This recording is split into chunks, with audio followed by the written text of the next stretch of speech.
Recently, Paramount made it clear that they wanted to take their Star Trek franchise and make it less for Trekkies and more accessible to a mainstream audience. That's both a good and a bad thing.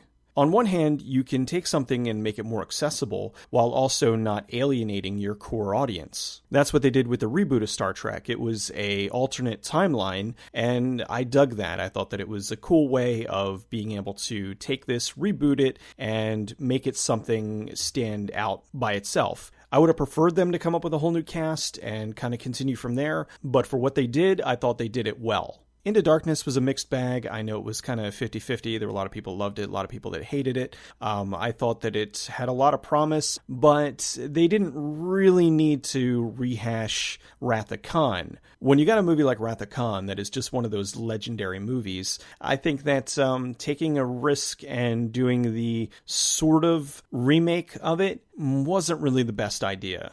Star Trek Beyond gets announced, and in a way to get it to move more towards a mainstream audience, they say that Justin Lin is going to direct. Lin directed some of the later Fast and the Furious movies. And while I like the Fast and the Furious series, I kind of like them for what they are. And with Star Trek Beyond, I think that a little too much of that crept into Star Trek, and it ended up feeling like Star Trek and Furious. Probably my biggest complaint about the movie was that it felt like they had a pre-existing script that they shoehorned Star Trek into and then added the over-the-top action of the Fast and the Furious. Now, it's not necessarily bad. I thought that what they did with the Star Trek stuff was good. It didn't feel right. There was just something missing. While Star Trek and Into Darkness both had a fair amount of action, this was pretty much nonstop action. And I don't know, that just didn't feel right in a Star Trek movie. Again, there was something off. Essentially, they're 3 years into their 5-year tour, and everyone is getting a little bit of cabin fever. They need to go and dock at this space station, and while they're there, they take a little bit of a rest. They get a distress signal, and they get attacked by this other ship that completely destroys the Enterprise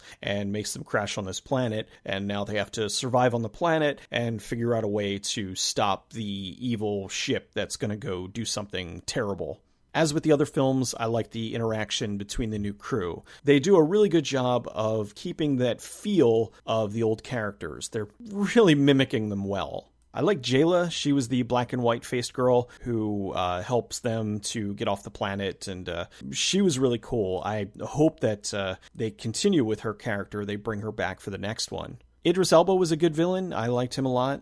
The bad stuff for me just was bad. For example, there's a point in the movie where Kirk finds an old motorcycle, and they need a distraction so they can rescue some of the people who have been kidnapped. So, of course, he drives the motorcycle and does all kinds of crazy stunts to distract them. The worst part of the movie, and this is a spoiler, so shut this off if you don't want to hear. There's a point in the movie where there's these ships, and they're run in like kind of a hive mind, and they need to distract them. They need to do something that will completely disrupt them. They figure out that the way to do this is to play Sabotage by the Beastie Boys.